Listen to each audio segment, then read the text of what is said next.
Hey YouTube.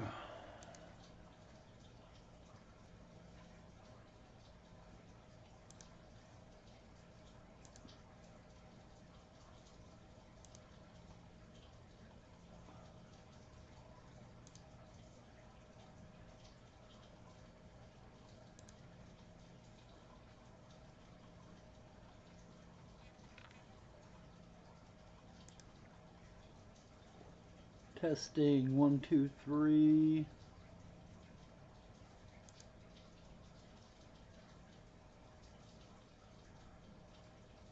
Testing 1, 2, 3.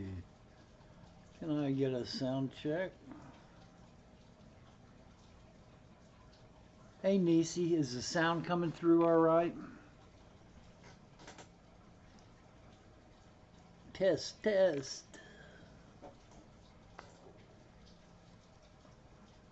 I'm late. Late, I'm late, I'm late, I'm late. Hey Daryl Deemer, welcome to the stream. I sound great. Sound is good. Yay. Hey Terry's Tropical Tanks, welcome to the stream. Hey Cody's son, welcome to the stream.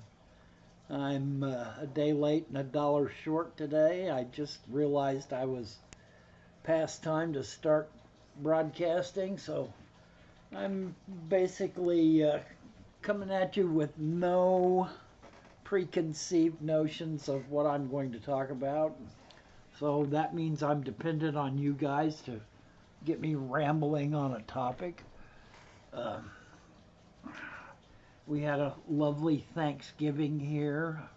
I know some of you across the world don't celebrate Thanksgiving, but here in the United States we have a uh, somewhat squirrely holiday where basically we celebrate the fact that when the colonists were new to this country, the invaders were new to this country, that a group of Indians who were being uh, preyed upon by slave traders and also attacked by other Indian groups. Happy birthday, Mr. Deemer.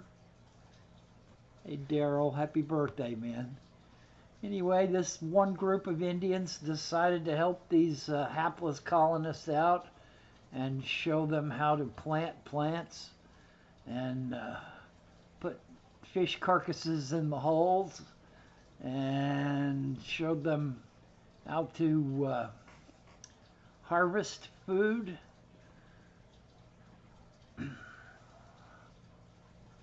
The best practice to pursue this hobby is no preconceived notions. Yeah. Well, you know, we come at things with a perspective that we have developed in our heads. Hey, Mr. B's Fish and Things, welcome to the stream. We come at this hobby with a lot of preconceived notions when we first start out, and the hobby quickly disabuses us of those preconceived notions. Anyway, we had a nice Thanksgiving. It was my here. birthday too. Yeah, my sweet wife had her birthday. We won't speak of the timing. Sure we can. She was 70. This Fish Room Fever, welcome to the stream. She reached the big 7-0, and there's a lot to be said for reaching the big 7-0. It's better than not reaching the big 7-0. Nisi says, "Nah, in this household, Thanksgiving is about being thankful that we haven't driven each other crazy and killed each other." Yeah, well, that's what family's good for, Nisi, is to be at each other's throats. This year we decided to avoid all of that extraneous, nightmarish stuff, and we just went out to eat at a restaurant instead of fighting the endless cooking and cleaning battle, and then having everyone together in one room so they could battle it out. We just went to a restaurant and ate. Plus, one of our family members was in the hospital getting heart surgery done, and one of our other guests had their own family come in unexpectedly, and so we were down to just a few members. Welcome to the stream, Big J's Fish Keeper. So we had an uneventful, well, I say uneventful, but Christopher was in the hospital. We had a fairly uneventful Thanksgiving, and we're looking forward to a fairly uneventful Christmas as well. We'll find some way to mess it up, I'm sure, but looking forward to, anyway, I guess basically what I'm doing is trying to wish you guys a happy holiday season. For fish keepers, a holiday season can be especially wonderful because we get gifts that are related to our hobby. If our significant other is really aware, they'll get us live fish that we've never seen before, or maybe a new canister filter, or a 500-gallon cube tank, so that we could smash our heads into the wall trying to figure out how to filter a 500-gallon cube, or how to clean algae off the bottom of it. But the holiday season can be especially wonderful for fish keepers because there's a lot of neat stuff out there that normally throughout the year you probably can't really afford, but maybe when Christmas rolls around you can say, this is what I want for Christmas, and get something out of the ordinary. That $350 fish that you've been wanting so badly, or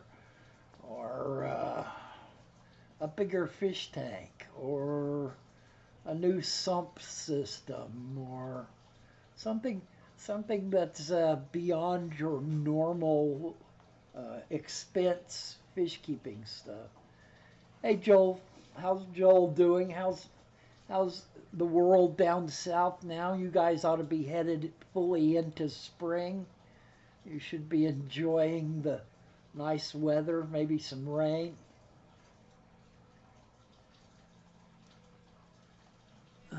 Fishroom Fever says Cyber Weekend special. Hit the thumbs up and get the red button and bell free. Yep. I always appreciate people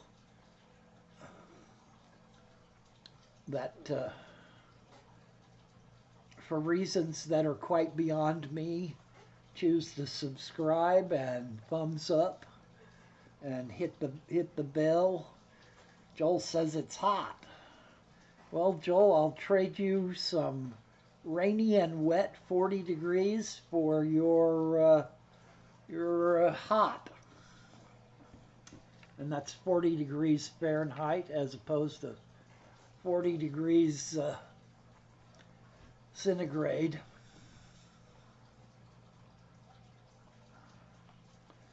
So what's been going on with you guys in your fish keeping here lately?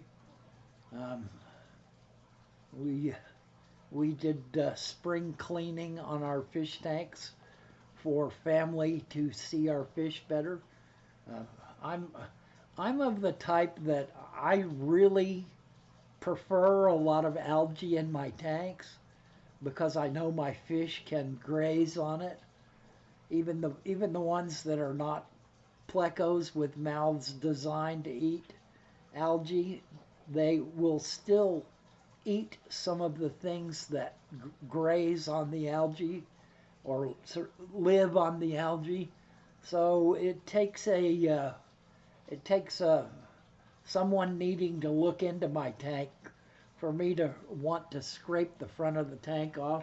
Somehow we just never managed to get our well, I guess I take that back. There's a couple of tanks that we've got where the algae is in balance, where the plant load is so heavy that the algae doesn't stand a chance. But even in those tanks, we get hair algae and stuff, so it's kind of a mixed bag for us. I really prefer my tank to have algae build up in it. Hey VB23, welcome to the stream. A lot of people want their tanks to be spotlessly clean. Hair algae is the worst, Nisi says, and yeah, it's a pain in the butt. You got to spend a lot of time getting it out of there. You need a toothbrush that's never been used before to stick down in there and spin around to get that hair algae all wrapped up on it and pull it out. You got to spend time yanking hair algae out to keep it down. But in the little 13-gallon rimless with my Lucas's rainbow endlers in it, it grows along the back wall. I have when I got that tank from Jimmy before he moved,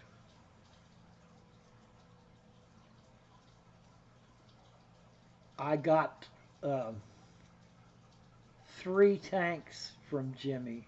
I got the 13-gallon rimless, I got a 20 high, and I got a 5-gallon, or maybe it's a 10-gallon. And one of the tanks had a Eheim. VB23, I live in Indiana. It was about a 6-hour drive, 8-hour drive, 6-hour drive for me to drive up to Ohio where Jimmy was. I got there at like 2 in the morning, and we just stayed awake. We were gonna go to sleep because we couldn't find any bags. I didn't, like an idiot, I didn't, Otter Creek Aquatics is in Indiana, yes it is. I didn't bring any bags with me. It just never occurred to me that I was going up there to get fish and tanks, and that I needed to bring bags with me. So of course I didn't.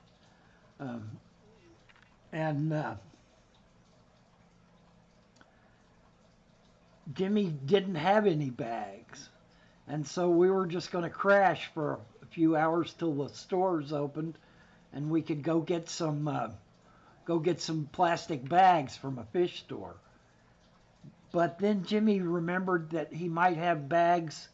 You know, most fish keepers, when we get a big shipment in from somewhere, from a transshipper or a friend or one of the online places, we always save all the bags and all the stuff that comes in the styrofoam box, and save the boxes too in case we ever want to ship fish out ourselves. Most regular fish keepers, you will find someplace in their house a stack of boxes of fish that fish have been shipped in. And Jimmy opened his stash of those up, and we found enough bags to put the fish that I was taking with me home in, and we just stayed up, and I guess it was like 8 o'clock in the morning when I left. But he had a little Eheim on one of those tanks, and that was part of what I got to carry off. We basically, 3 or 4 of us, raided Jim's fish room because he couldn't carry it with him out to Seattle. And I got several tanks, a bunch of plants, a bunch of shrimp, and a bunch of rainbows and endlers, and a couple of plecos. The plecos didn't make it. A few of the rainbows didn't really make it either. The drive home was not good for them, but the shrimp, a bunch of the shrimp died too because uh, I goofed up and basically mixed two different tanks of shrimp together, and the water was evidently different enough in those two different tanks that each of them had to go through a bunch of changes, and I ended up losing a lot of the shrimp, but we still have a few left. And the Eheim I put on the rimless 13, and it, the outflow, it's got a thistle tube set up on it. Uh, I've never been a big fan of thistle tubes, but they they work really well, and I'm not sure what lily tube I've heard them called. It's basically a curved glass pipe that opens into a large bell, and when the water goes through, if it's set at the right level in the water, the bell will mix air with the water really well. And I've got that running along the back side of that 13 gallon. And the 13 gallon has a large piece of driftwood in it and several rocks, and then basically a ton of guppy grass. And I mean a ton of guppy grass. As much of it as we pull out, it still keeps growing over the tank. The fish barely have room to swim around, so we're continually pulling more and more guppy grass out. But the hair algae has set up shop along the back side of that. In the midst of all that guppy grass, it grows along the wall. And the shrimp really like it. The shrimp love to graze on that wall of hair algae where the bell of the lily tube, the water flow comes out. So they sit in that water flow and they graze on that hair algae, which is what I was eventually trying to get to, going through all that talking about the stuff we stole from Jimmy. Um, I tried to pay him decent money for what he gave me, but he wouldn't take it. He would only take so much money, no matter how I tried to stick it in his pocket. Or I kept telling him, Jim, you're going to need this money for gas on the way. But he would only take so much, and so basically I was stealing fish and tanks and equipment and plants from him. But he wanted to make sure that the stuff went to a good home. And he's now back in Ohio, and he's setting up a fish room. And at some point, I would be very happy to give him back some of my rainbow embler stock, or some of the shrimp stock, or some of the rainbows. Although, hey, Tom Patterson, welcome to the stream. Tom says he saw a video the other day adding CO2 and high flow to reduce hair algae.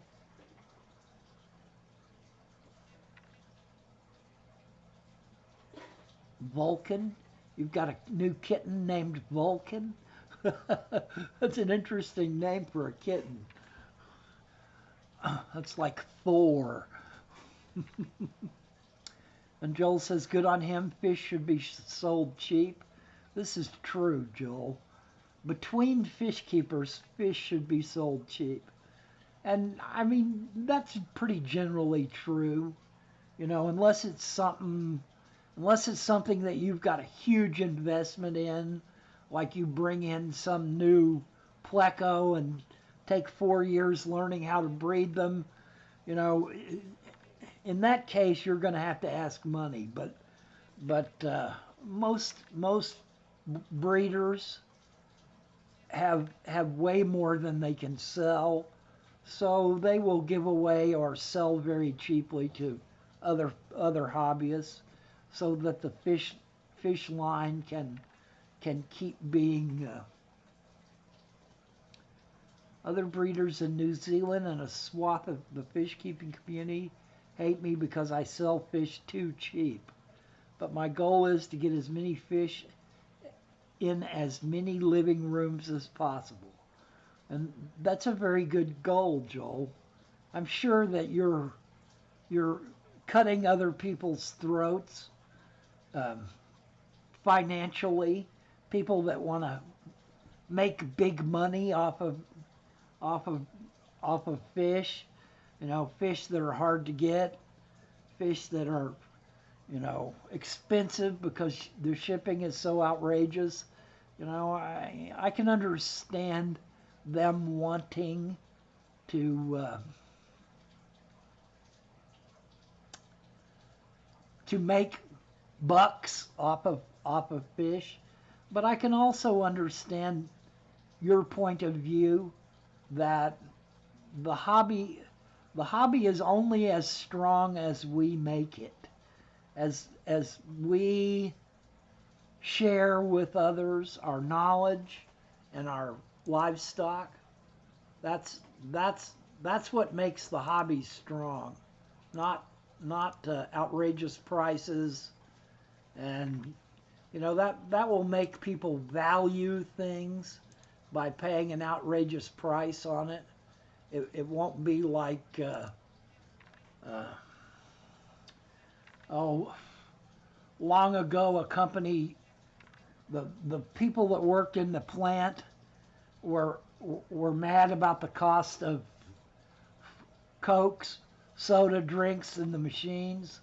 The sodas were a buck a can, and the people that worked there hated that they were having to pay so much money for drinks. So the company decided to do an experiment, and they put in a machine that dispensed cups and and um, and sodas, and they didn't charge anything for them at all.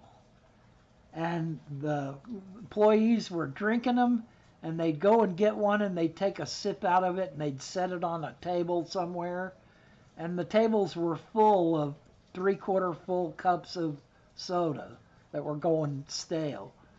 And so then they charged 15 cents for them. They decided to charge 15 cents for them. And when there was a monetary value placed on the drinks, the people drank them all the way. But when they were free, they just pretty much took it for granted that they could go get another one at any time, and they didn't even really drink them. They didn't even care about them because they were free. So sometimes there needs to be a value placed on something for people to respect what it is, for people to recognize that it may be small, but they do have an investment in this item, whatever it may be. Hey, Densley, welcome to the stream. Nisi says his name is officially Hephaestus Vulcan Lee Deering Rock the Third. Vulcan, if you're friends. Vulcan is the Roman god of fire. Hey, Big J's Fish Keepers. Vulcan has been a lot of things down through mythology. Vulcan is the blacksmith that helped mankind learn how to make iron. There's a lot of mythology, depending on which branch of mythology you're in. There's a lot of mythology wrapped around Vulcan. And in Huntsville, Alabama, which was an iron town, as you leave the valley that Huntsville is in, there is a statue to Vulcan sitting there. So I've been knowing Vulcan for a long time. Jimmy is a great guy. He didn't want anything from people he gifted things to when he moved. Yeah, you're right, Nisi. That's mostly what he was trying to do. But I knew he needed gas money. And I knew the value of the things I was taking away. And I didn't want to shortchange him on that. I wanted to give him, as much value as I could afford to give to help him make sure that he made it to, you never know when you get in a vehicle and take off for a 2,000-mile ride. You just never know what's going to happen. And I was concerned with his well-being. I didn't want him to get to Colorado and break down in the mountains and not have enough money.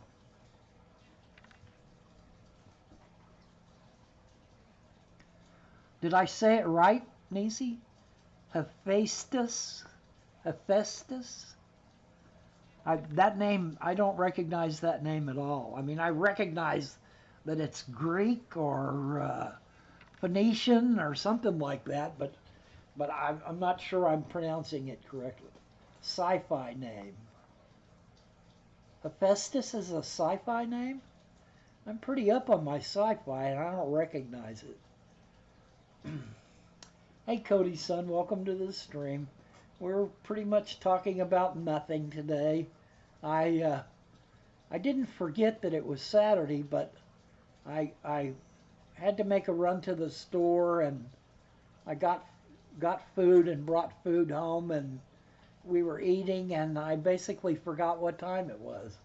I got wrapped up in other things and all of a sudden I looked up and I was late for my live stream. So I'm basically just flying by the seat of my pants today. But that's mostly how I do this anyway. I've, for the first 20 or 30 or 40 of these live streams that I did, I really tried to sit down and work out a game plan and have a whole hour's worth of stuff to talk about and cram as much information as I possibly could into that hour's time. But it's reached a point for me now where there's not the well of topics has gotten kind of dry, and while that's really not true that there are a million topics out there that I've never even thought of or discussed, my well of topics has gotten kind of dry, and so I find myself better off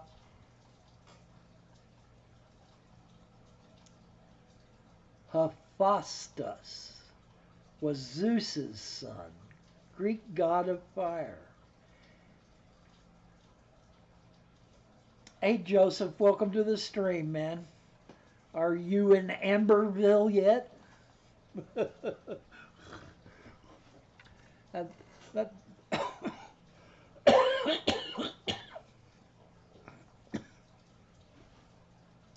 What's your timeline again for coming stateside, brother? I'm looking forward to that combination. Great balls of fire.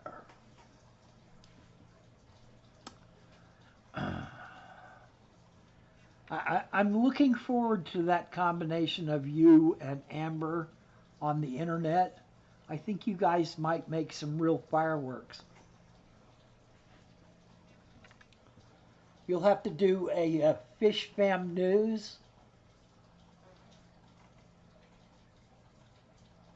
I guess I am for the North to thaw. You could do Fish Fam News and let Amber. Oh, we make some fire. Oh man. I knew I was playing on some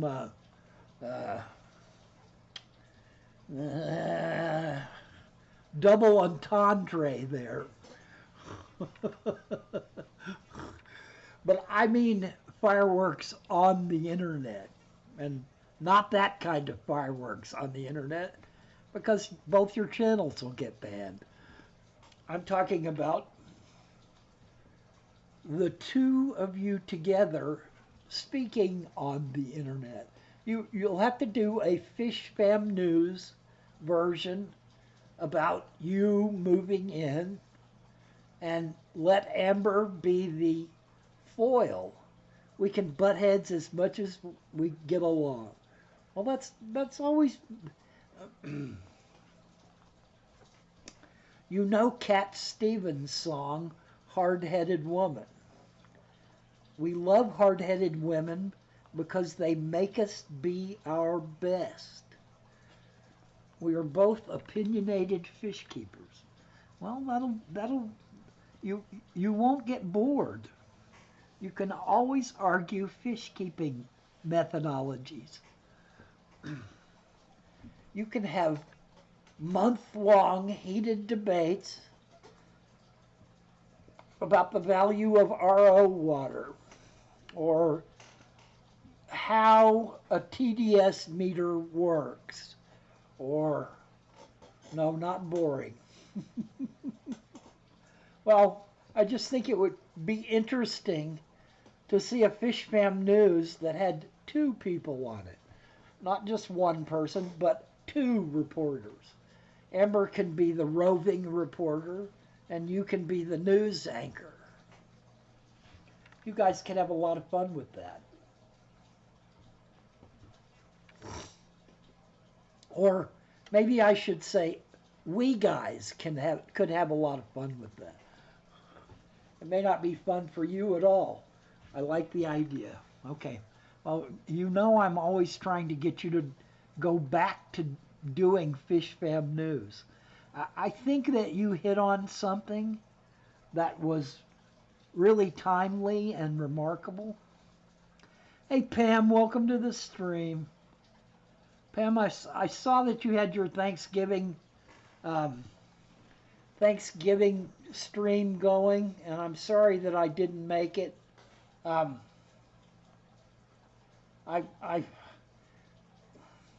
this time of year, I tend to kind of drop out of the circuit because my Pacers are playing, and I'm sorry.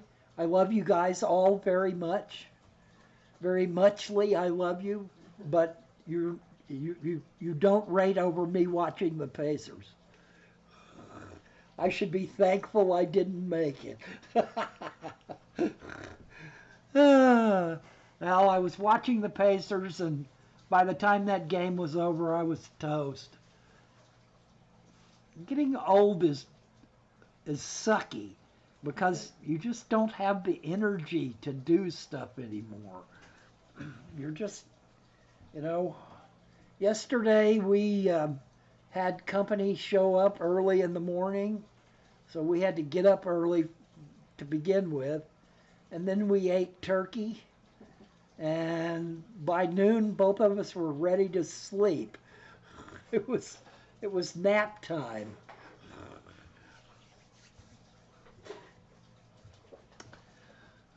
4-hour nap time. I will keep saying it, but I want to. I've kind of broke my channel, so I'm just going to do what I like on YouTube now. Not here for the sensational content. I am here for the nerds. Awesome, Joseph. Maybe not awesome as far as if you're trying to run a business, or if you're gung-ho about subscribers, or you're gung-ho about having the most gorgeous content on the web. And I fully support people who want to go in that direction. But I've tried to push myself in that direction and found myself highly resistant to it. The improvements that I make come very slow. I just really don't relish the idea of making the time that I spend on YouTube trying to help others all about work and misery and, oh God, what a drudgery this is. I got to do this again. All of those kinds of things kind of go out the window for me, and what you see is what you get, basically. I realize that it's not the best content. I realize that it's not the most organized or the best production value. My background has been going on for over a year now. I need, I obviously need to do something out. I don't want to review products and have sponsors. I want to make fish breed.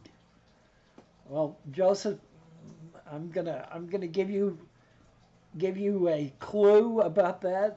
Uh, we can't make fish breed. All we can do is give them the proper parameters and get the heck out of their way and stop bothering them with flashlights and bright lights and let them do the breeding. They take care of the breeding. Now, that being said, there are artificial hormones that are used. There are ways to make fish breed, but my thinking on that subject is the best way to breed fish is to make fish thrive, and their nature will cause them to breed. Then they if they're thriving, if there's plenty of food, if they're not being harassed to the point of hiding all the time, if they are a thriving species of fish and there are males and females, breeding's going to happen. You almost can't stop it, but we can't really make breeding. Hey Bob, welcome to the stream. I've been enjoying your content recently, Bob.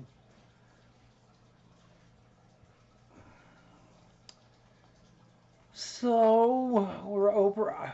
You've managed to let me rant and rave for 36 minutes now. Um, Somebody better give me a fish topic to keep me on the right wavelength here. Um, Joseph said, I don't want to review products and have sponsors. Bob the Super Channel. Yep. Is it Bob's birthday? Hoo-hoo-hoo. Happy birthday to you, Bob. Happy birthday to you, Bob. We got a lot of birthdays in here.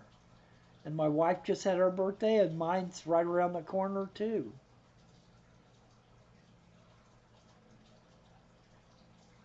Joseph says, me and Amber, it's Amber and I. Amber and I have been following Eric's tech of adding tank water with hormones to stimulate a new breeding group. And that is an excellent point, Joseph.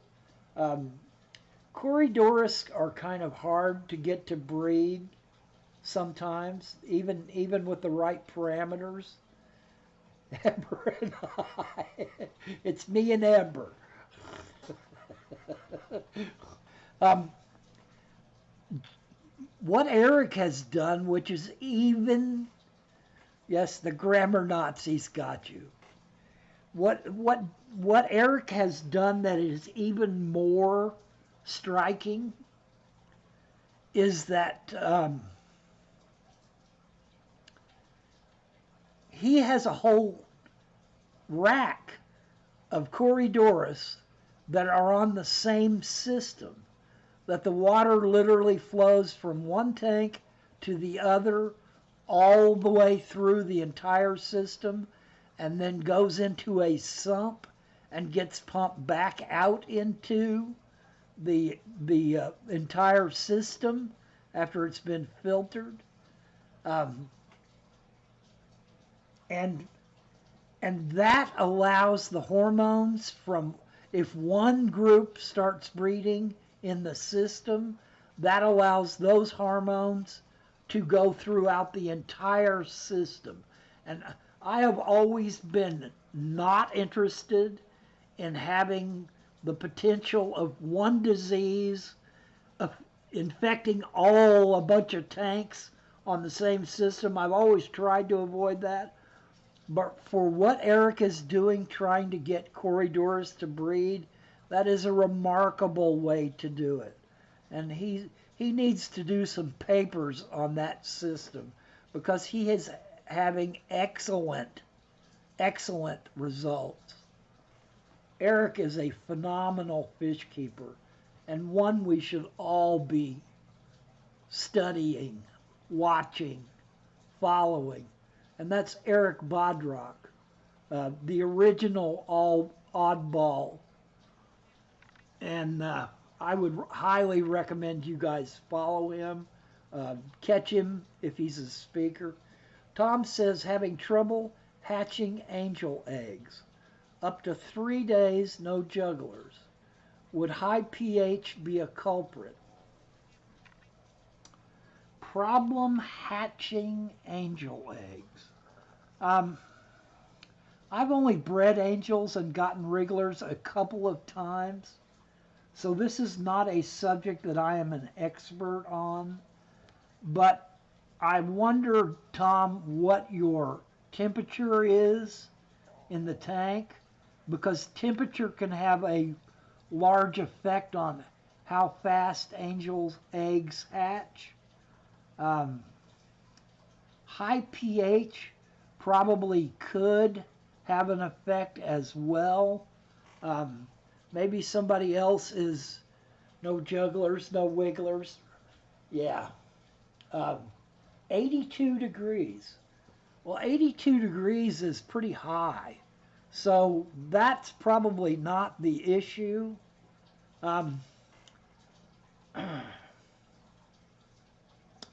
How have you been following Eric's experiments? Jeremy Morell says. Does he have a blog? I have been following Eric Bodrock since I bought fish from him long ago. And as far as him having a vlog, I think he does. Gosh, does anybody have a YouTube link for Eric Bodrock? Mostly, I have followed Eric through other people's videos of his talks that he gives. 3 books. I'm not aware of any books, Joseph. He may well have. I'm not aware of them. All Oddball Aquatics. And that's how I initially got to know about Eric Bodrock, was through All Oddball Aquatics.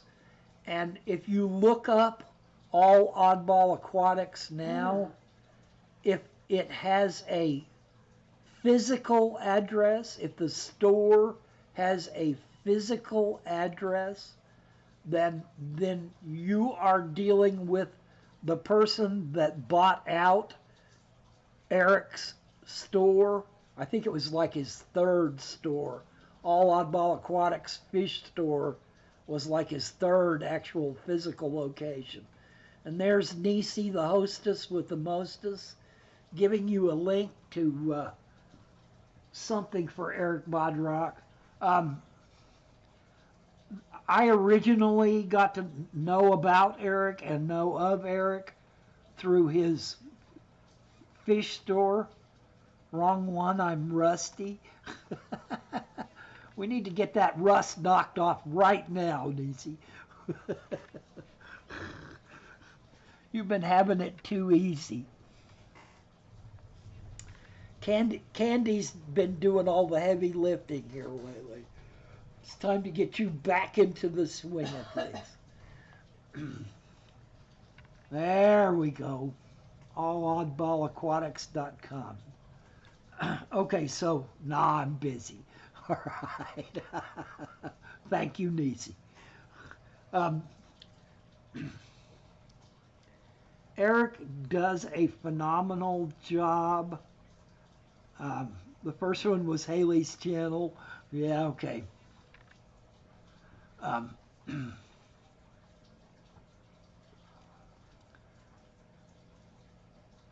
Let's see, I'm missing people coming in. D, welcome D.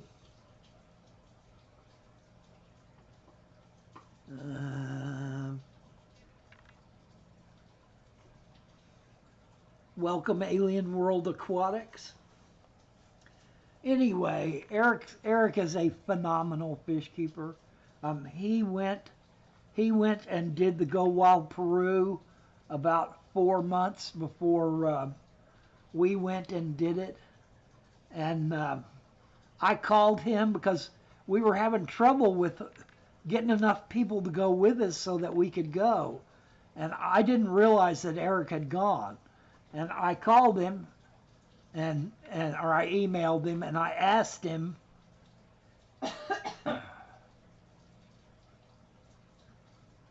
Doug has cancer and I'm trying to learn how to be the power couple but in one person. That sounds bad, Nisi. I hope it works out well, and don't try to be the power couple in one person. uh, you do just fine by yourself. You just be you and let Doug be Doug.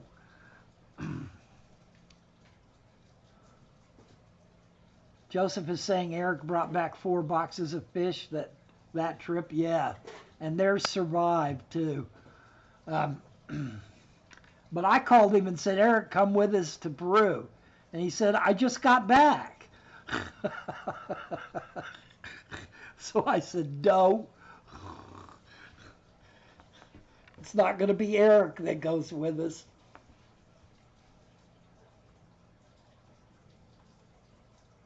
Well, Nisi, we will all pray for him. We'll send you positive thoughts. And I hope the surgery goes well. Eric is a catfish guy, Joseph says. And now you know why I've been following Eric Bodrock so heartily for so long, is because Eric is a catfish guy. Eric does plecos. Eric does catfish. Eric does oddball stuff. Eric does fish that no one else does, that no one else thinks of doing, and that's people like that always catch my eye, especially when they're as good as Eric is. And by all means, I recommend that anybody that's in this chat or watches this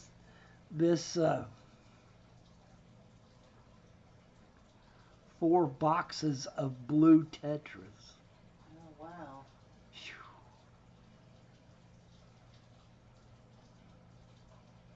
BJ Fishkeeper says, I have monster catfish. Yes. Hey, Pleco Whisperer, welcome to the stream. Monster catfish are a lot of fun. In Corey's most recent wild fish unboxing, they had 1 or 2 butterfly catfish at the end. Any idea what those were?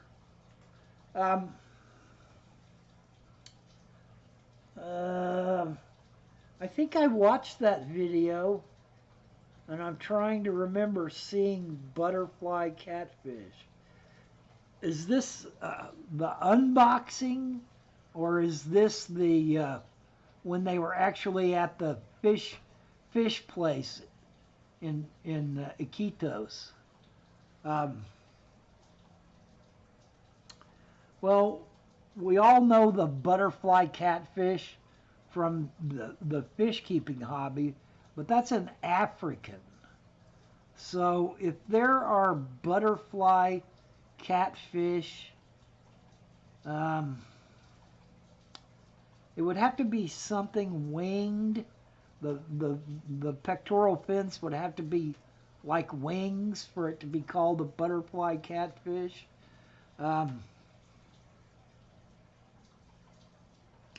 Trying to remember I'm very jealous of those videos because Joseph and I both wanted to be there, and neither one of us could afford nor were asked, I believe. The unboxing video in the U.S. The profile almost looks similar to an African butterfly, fish, arowana relative. Ah, um, the arowana reference gives me some ideas what it might be, but I'm going to have to just winged pectorals. They didn't show a close up of it. I'm going to have to hold off on making guesses. And I think I've watched all of those unboxing videos. Maybe there's a new one that I haven't caught. And I'll have to watch that one and see. Um, like I said, the Pacers have started playing, and there's a lot of holiday stuff going on. The problem with the holidays is people want to come to your house. And if your house is a giant dump, then it means there's a lot of work that has to get done before people can come and visit. And I'm just not the greatest at housework in the world. And my poor wife is 70 and she can't keep up with it anymore either. It's basically neither one of us can keep up with the messes we make ourselves anymore. So we've spent a lot of time dealing with house stuff here lately. Doing actual cleaning, I might add. Yeah, doing actual cleaning. All right, guys, we're rounding up towards the top of the hour. If anybody's got any questions that I might be better at answering than I have been at the ones that I've been given. As far as Tom's the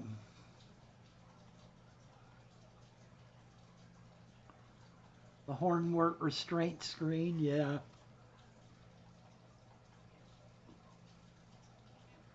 I'm sorry I didn't get Tom a decent answer on his having problems with angel eggs. Um, you know, sometimes it's how experienced the two fish are, the pair, how good they are at taking care of their eggs, how well fertilized they are, how viable that fertilization is.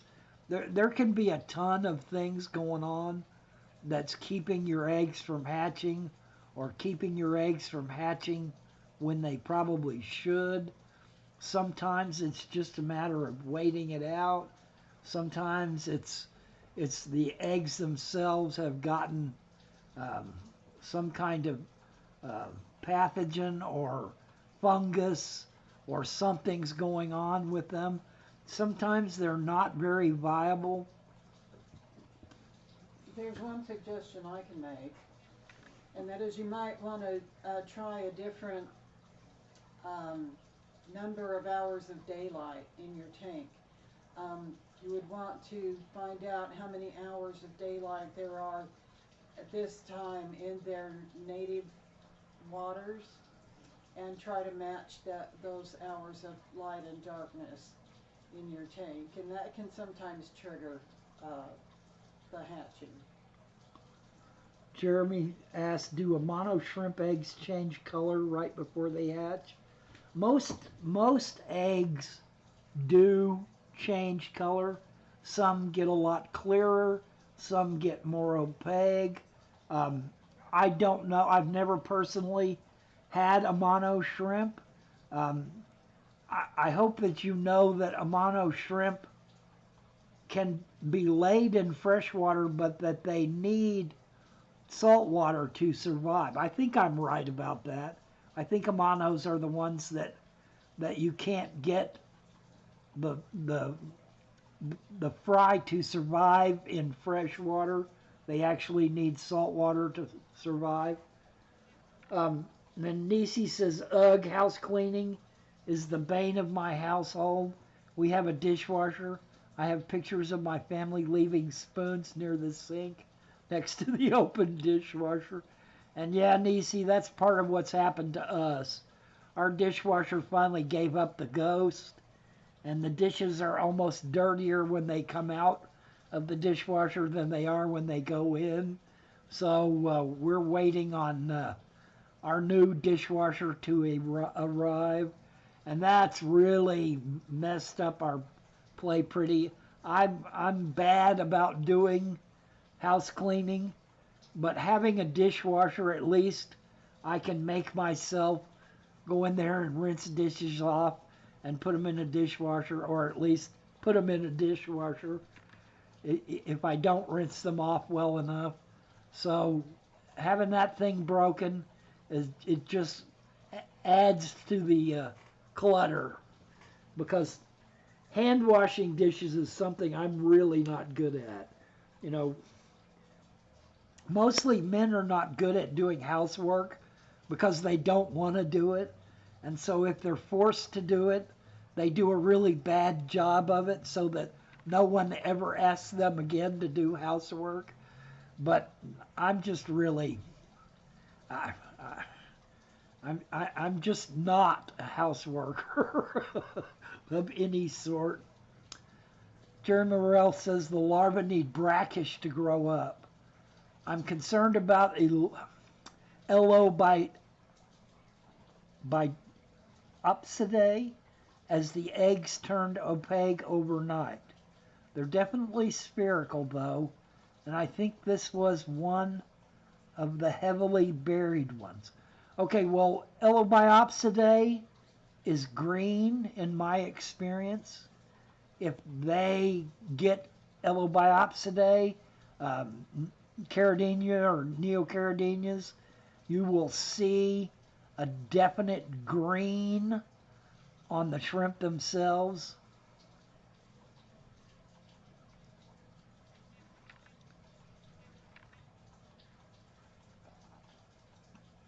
Oh no, it's time to replace it. Ours died over the summer. Instead of fighting the family, I washed all the dishes. Hey now, Doug was a single dad before I met him. He does it all happily. Only thing I have to ask him to help me with is the fish. Well, he's a keeper, Nisi. You better not let him go. If he'll put on an apron and do house cleaning, you better hang on to that guy. You better get down to your local temples and make lots of offerings to the gods for him to survive his cancer, because you're going to have a hard time replacing a male that loves to do housework. That's pretty rare, Nisi. And I'll drink to Doug. And Doug, I really hope things go well for you, man. I'm colorblind. It could be green, could be orange, could be tan, could be yellow. Hey, Stephanie Berry, welcome to the stream. You caught us right here at the end. Jeremy, I would get a friend who is not colorblind, or someone. Joseph says, what is housework? I don't know, Joseph. I don't know what housework is. I can tell you. Just your luck, Stephanie. Well, you can always watch the replay. Um, I did not know that you were colorblind, or I did not remember that you were colorblind, Jeremy. I would get someone who is not colorblind to look for you.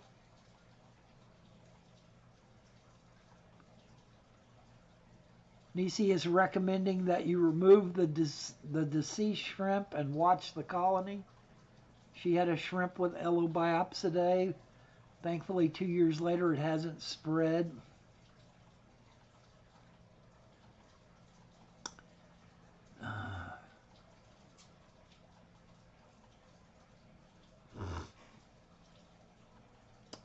All right, guys, we're winding down towards the end. I hope you guys have a very happy holidays. I mean, I'll be talking to you again through December, but we've just passed Thanksgiving, and we're basically into the only so many shopping days left till Christmas season. And I try to avoid materialism as often as possible. I'm not of the shopping materialistic bent. I really feel like that through this holiday season we need to focus on um, the human side of this equation as opposed to the materialistic side of this equation.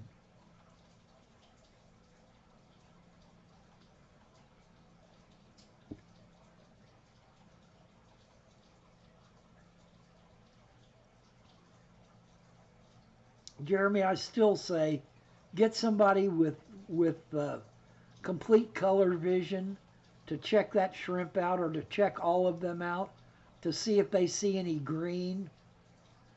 You know, that disease is pretty obvious.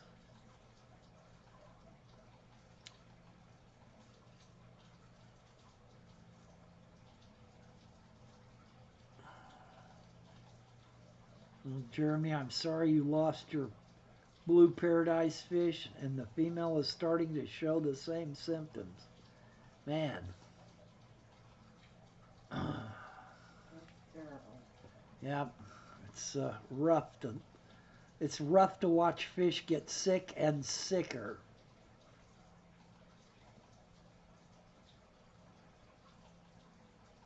Stephanie went back to her maiden name. I'm guessing that's what that means. All right, guys, we've blown past the hour. Um, Good luck with your fish keeping, and I hope things so work out for you. Um, I hope you found something useful in this live stream. I know. Sometimes it seems like to me that um, I'm just rattling on and not really accomplishing much. But hopefully, some part of fish keeping help will have come through. And you guys have a good rest of your weekend. And good luck with your fish.